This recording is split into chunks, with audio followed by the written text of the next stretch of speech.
Quando a gente fala em mulher grávida, logo já vem aquela imagem do barrigão na cabeça, né? Mas tem outra característica bastante comum, principalmente no final da gestação, que é o inchaço. Aquele pezinho gordinho, pé de pão que a gente fala, que já não cabe mais no sapato fechado e que causa um incômodo danado, né? Então a nossa missão aqui hoje é te ajudar a evitar essa situação, a driblar os desconfortos do inchaço e também entender até que ponto ele é esperado e quando é o sinal de alerta para algo mais grave.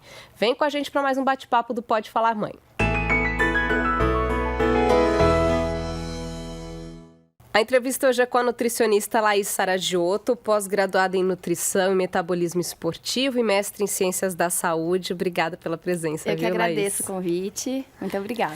Bom, vamos começar explicando por que as grávidas incham, né? Existe aí o que provoca, uma explicação do que provoca esse acúmulo maior de líquido, né? Por que fica nessa situação que eu comentei no comecinho, principalmente no final da gravidez, as pernas, tornozelo, pés inchados, que é comum, né? Sem dúvida, é muito comum isso acontecer e é por dois motivos principais. O primeiro é por conta que tem um aumento do volume vascular. Então, por conta disso, acaba acontecendo esse inchaço. E outro ponto é porque também tem um aumento do útero. Então, o útero aumentado acaba pressionando a parte circular. Então, é por isso que piora. Principalmente estão nos membros, a gente está falando dos membros inferiores também, né? Pernas, tornozelos. Exatamente. Isso é muito comum acontecer mais para o final, né, da gravidez. A gente começa a sentir isso lá para o 7º, 8º, último mês, então, acho que é meio que 100% aí das mulheres que reclamam desse inchaço. Mas pode acontecer no começo também? Sem sombra de dúvidas. E pode acontecer e está associado muito a uma questão genética da pessoa, ou o estilo de vida que ela leva, ou se ela já engravidou acima do peso. Então, tudo isso também acaba interferindo, né? Se ela tem uma propensão maior a reter líquido ou não. Sim, então no início também tem a questão dos hormônios, né? No final, como você já disse aí também, o volume do útero acaba pressionando as veias, vai ficando aquela região pélvica, diminui um pouco, né, do fluxo sanguíneo, a velocidade do sistema linfático, vai aumentando a quantidade de líquido. E a alimentação é, de fato, um fator determinante para isso? Ela vai fazer muita diferença? Ajuda bastante a poupar um pouco esses sintomas. Então, sem dúvida, vale a pena mudar, sim. Vai interferir se a grávida vai ficar mais ou menos inchada. Essa alimentação pensando aí desde o início, então, da gravidez. Isso, se ela fizer desde o início, mudar todo o que é necessário, interfere, sim. Por mais que ela já tenha uma predisposição, ela consegue dar uma controlada aí com a alimentação. Sem dúvida, sem dúvida. Então, vamos para as dicas aí, né? Vamos começar com o sal. Ele é mesmo o grande vilão? Por quê? É super importante, sim, a gente controlar esse consumo de sal. Mas o que é muito importante, que a gente esquece de olhar, muitas vezes, é que não é só o sal em si, né? Não é o que você coloca o sal na comida. Mas é os alimentos que contêm sal. São os alimentos que têm sal na composição. Então, por exemplo, a pessoa, né, a grávida come um prato de salada, mas ela coloca muito molho na salada. Esse molho tem muito sódio. Ou, por exemplo, ketchup, ou até temperos prontos. Que mais? Os embutidos, né? Então, salame, presunto. Tudo isso são alimentos que contêm sal na composição. Então, não é só a gente pensar no sal em si. Isso é muito importante a gente ficar atento. Porque às vezes fica pensando na quantidade que vai usar ali, como você falou, na própria salada ou até no preparo do alimento, mas aí tem os que já estão no pacote, literalmente. E acaba esquecendo disso. Isso é ficar atento ao quê? A rótulo? Como que a rótulo, gente sem sombra de dúvidas, distinguir? O que é muito importante quando a gente olha um rótulo? O primeiro ingrediente, quando você vai olhar a tabela nutricional, tem aquela tabela que fica em cima e embaixo tem ingredientes. O primeiro ingrediente, lá do ladinho do ingredientes, é o produto que mais tem no composto. Então, é sempre legal a gente olhar isso para ver o quanto que o sódio está mais próximo ou ele está no finalzinho dos ingredientes em si. Então, faz toda a diferença nesse sentido. E o sal vai interferir nessa questão do acúmulo de líquido. É isso? E o que é muito importante a gente falar também é que, para a grávida ficar muito atenta, se ela incha de uma hora para outra. Então, assim, se ela inchou da noite para o dia, porque pode ser um indício de pré-eclâmpsia, que é uma pressão alta. Então, daí vale a pena ela procurar um médico no dia seguinte, se for algo muito drástico de um dia para o outro. Então, nós vamos com certeza entrar aí nesse ponto do sinal de alerta, né? Quando foge um pouquinho do padrão, mas antes disso eu vou continuar aqui a alimentação em si, as diquinhas, né? A gente falou do sal e o açúcar, ele entra nesse mesmo nível de preocupação ou não? Já é um efeito diferente no organismo? Ele entra também, porque querendo ou não, ele vai acabar inflamando o organismo, né? E quando a gente pensa na parte de retenção de líquido, é uma inflamação do corpo também. Então, quanto mais a gente colocar alimentos que vão agravar essa inflamação, pior é. Então a gente pensa no açúcar, a gente pensa até no consumo de glúten, né? Então o consumo exagerado de farinha branca também não é interessante. E aqui tudo é uma questão de moderação, não é que tem que cortar esses alimentos, mas tem que ficar de olho no consumo. Perfeito. Tem uma quantidade, sim, para as grávidas terem uma noção do tipo, tô passando dos limites, tô dentro. O que eu sempre falo, assim, seria legal pensar em consumir uma vez por dia algum alimento nesse bolo, assim, sabe? Então, uma vez por dia um alimento com glúten, uma vez por dia um alimento com um pouco mais de sal. Então, acho que pensar um pouquinho nesse sentido. Eu já li para tomar cuidado com excesso de ingestão de carne vermelha. Isso faz sentido? Por quê? Faz sentido sim, porque a carne vermelha, como de uma maneira natural, ela já é de difícil digestão para todo mundo, né? Então, para uma grávida acaba sendo um pouco mais difícil. E fora que tem a questão já do sódio, da carne vermelha. Então, ela libera toxinas também. Então, isso vai dificultar, vai aumentar a inflamação do nosso corpo. Então, tudo isso vai dificultar o nosso corpo de conseguir trabalhar de uma maneira mais adequada, de conseguir fazer uma melhor circulação do sangue como num geral, né? É uma armadilha, né? Porque a grávida às vezes está preocupada em aumentar a ingestão de proteína, que é algo importante, né, na gravidez, mas então o interessante é optar pelas carnes brancas. Isso, então mais pro peixe, mais pro frango, pro ovo. E outra ótima opção também é fazer uso da levedura nutricional, que ela é tipo uma farinha que a gente pode colocar em cima de uma sopa, em cima de uma salada, numa pipoca, porque ela tem um gostinho meio de queijo, então é uma opção muito boa também, porque vai ajudar tanto com relação, como ela é muito rica em complexo B, então vai ajudar tanto com relação à parte de ter um aporte nutricional, quanto com relação à parte de proteína, porque ela também acaba tendo aporte proteico. Então é uma opção super boa. Você acha isso pronto, é isso? Compra pronto. Isso, você compra pronto. Então nessas casas de coisas naturais, você acaba encontrando a levedura. Levedura nutricional. Levedura nutricional, isso. Você encontra pronto. E ela também é uma opção muito boa até para substituir o sal. Porque como ela acaba tendo um gostinho de parmesão, um gostinho de queijo, então quem for tirar o sal da refeição, diminuir até esse consumo de alimentos com muito sal, é uma opção para tapear um pouquinho o paladar. Ótimo. E o que ajuda muito é a ingestão de chás, né? Mas eu ficava, assim, bastante preocupada na gravidez, porque a gente nunca sabe o que pode, o que não pode. Com relação aos chás, tem muitas coisas que se fala aí, muitos mitos e verdades aí de qual chá é indicado, outros são apontados como abortivos. Sim. Vamos começar pelos possíveis, então, pelos indicados. Que chá que tá liberado aí pode tomar sem medo de ser feliz? Chá é uma coisa bem complicada, porque assim, eu, pra ser sincera, sou fãzaça do chás. Eu indico pra quase todos os meus pacientes no consultório. Mas pra grávida, realmente, é um pouco mais... tem um pouco mais de atenção. Porque tem muitos chás que são abortivos mesmo. Então, a gente pode indicar alguns bem específicos, assim. Então, o que eu mais indico é o chá de hortelã, uma opção que dá pra vir a usar. Até porque vai ajudar muito também na questão digestiva dessa grávida, né? Então, muitas relatam a questão da azia também. Então, a gente pode meio que linkar os dois pra poder dar uma melhorada. A questão do chá de gengibre é um que também dá pra usar. Porque também é legal porque a gente consegue associar com relação aos sintomas de enjoo na gestação. Então, o gengibre é um baita aliado para grávidas que sentem muito enjoo. Então, a gente também pode vir a colocar. E o chá de melissa.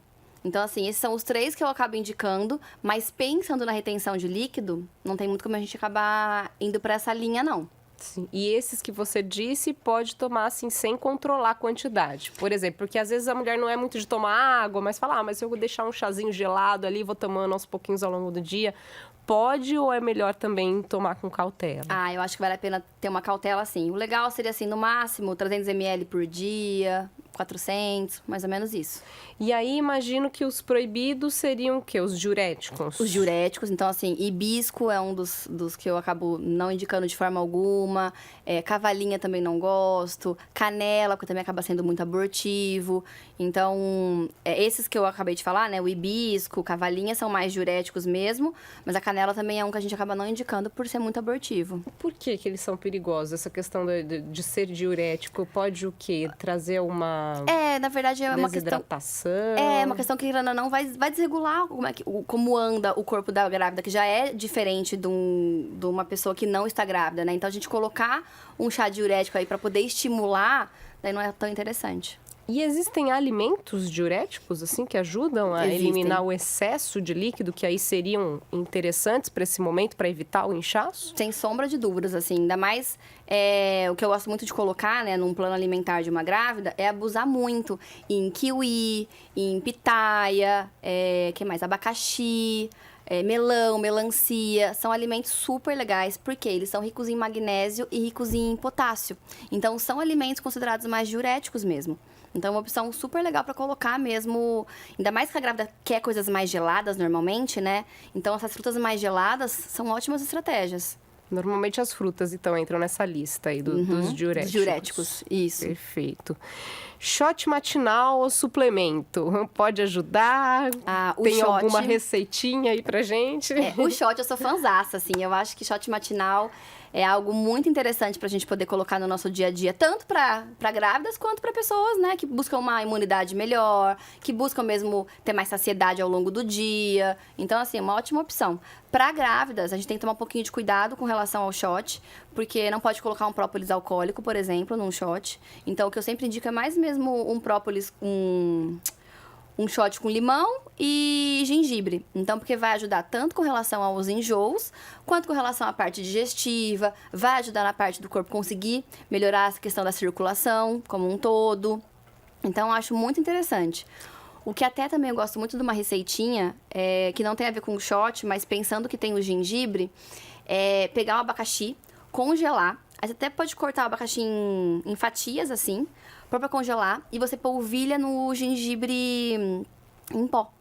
Então, a grávida chupar esse abacaxi congelado com gengibre em pó é uma receita muito gostosa, que elas adoram, e ajuda muito nesse sentido mesmo, de enjoo, da retenção de líquido, de dar aquele prazer de estar comendo algo bem gelado. Então, uma baita receitinha boa aí pra fazer.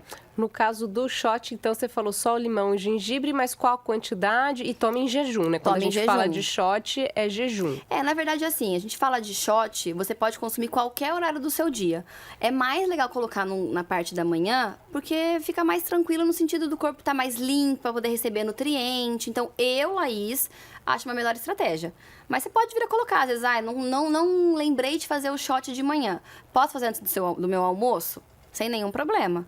Mas de manhã eu acho que é uma opção mais interessante. E aí o quê? Meio copinho de água, meio limão? Você pode colocar até diluir, né, o limão na água, ou você pode pôr o limão puro. Você pode pôr 2 dedinhos de limão, então meio limão espremido, e meia colherzinha de café de gengibre em pó. Tá feito o shot aí da saúde, das grávidas. É maravilhoso, isso vai ser muito bom. A gente estava falando da proteína e me veio à cabeça, acabei não te perguntando. Whey protein pode. Para mulher grávida? Porque às vezes também fica com medo dessa coisa de sobrecarregar. Como pode. Funciona? O grande ponto quando a gente usa um whey protein é olhar da onde ele vem, né? Olhar se é uma marca confiável. Porque tem muitos whey proteins que eles têm um adoçante que não é tão interessante. Então vale mais a pena a gente comprar whey de marcas confiáveis, porque assim a gente pode vir a consumir sem medo nenhum na gestação. Dá para consumir sim. Tranquilo. Tranquilo. Agora vamos entrar então naquela questão da preocupação, né? Que você já até adiantou um pouquinho pra gente de quando... quais são os sinais de alerta de que esse inchaço que a mulher está tendo é algo que pode ser uma complicação, né? E não foge aí do esperado. O grande ponto que eu sempre deixo elas cientes é se esse inchaço realmente aconteceu de uma hora para outra. Se vem inchando ao longo dos meses, é algo normal, ainda mais no final da gestação, então isso vai acontecer mesmo, é inevitável. Mas se começou a inchar de uma hora para outra, aí vale a pena no dia seguinte mesmo já buscar, ou já procurar o médico para poder ver se ela não tá com uma pré-eclâmpsia, né? Que daí é uma pressão alta, daí a gente tem que correr atrás para poder controlar. Eu li alguns outros também, assim, inchar de um lado só, né? Vermelhidão na dor ali na região, né? Além de inchado, então fica vermelho, fica um pouco mais dolorido. O rosto também, né? Se o rosto fica muito inchado, até é normal inchar um pouco, mas nada também de uma forma... Você citou o rosto, foi uma coisa que me chamou também a atenção, né? Porque a gente grávida fica com o rostinho mais redondo, Sim, né? sem é dúvida, normal. né? Como identificar, então, que é um inchaço fora do comum aí no rosto? É mais na Essa hora... coisa repentina, ou não? Isso, exatamente. É mais mesmo quando você percebe que foi de uma hora pra outra que inchou, ou até quando você percebe que tá com dificuldade até de abrir o olho tá bem mais inchado. Então, é mais ficar de olho nesse sentido. Perfeito. Outras estratégias aí, fugindo um pouquinho da alimentação, mas acho que você pode ajudar a gente nessas dicas. Usar meia de compressão, qualquer mulher pode? Pode. As grávidas podem vir a usar, sim. Mas mesmo assim, independente disso, tem que falar com a obstetra dela para poder indicar qual que é a melhor meia, né? Mas elas podem vir a usar sem nenhum problema. E elas têm medidas também, né? Às vezes Exato. feito sob medida, tem que ver certinho qual o tamanho, para Qual acabar tamanho. não tendo um efeito contrário ali, né? Uhum. Impedindo a circulação ali na região. Sem dúvidas. Drenagem linfática pode em qualquer momento da gravidez, porque alguns indicam também nos primeiros 3 meses evitar, né? Depois dos primeiros 3 meses dá pra fazer sim, não vejo problema. Mas não fazer na região da barriga mesmo. Fazer mais nas extremidades mesmo. Mais nas pernas, nos braços. Então dá pra fazer sim. Perfeito. Antes da gente encerrar, a gente falou de todo o inchaço aí da gravidez, mas tem um inchaço pós-parto também, né? Principalmente para as mulheres que fazem cesárea, por conta da anestesia, né?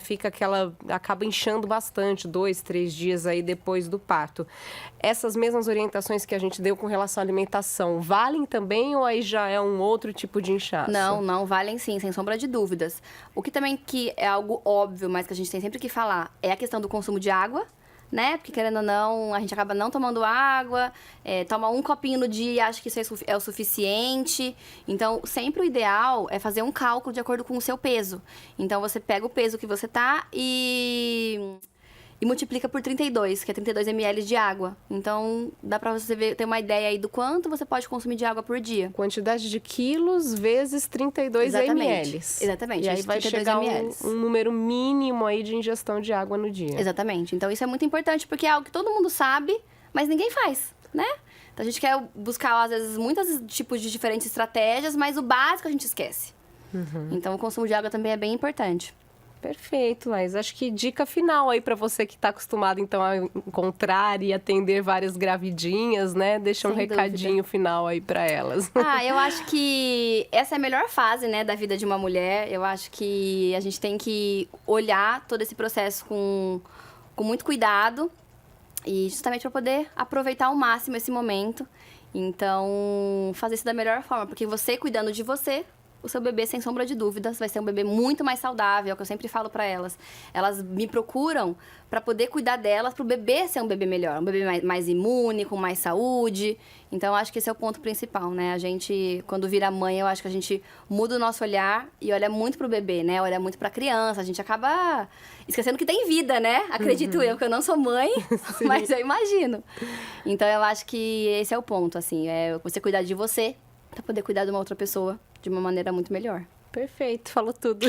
Obrigada mais uma vez. Eu que agradeço. Obrigada pelo convite.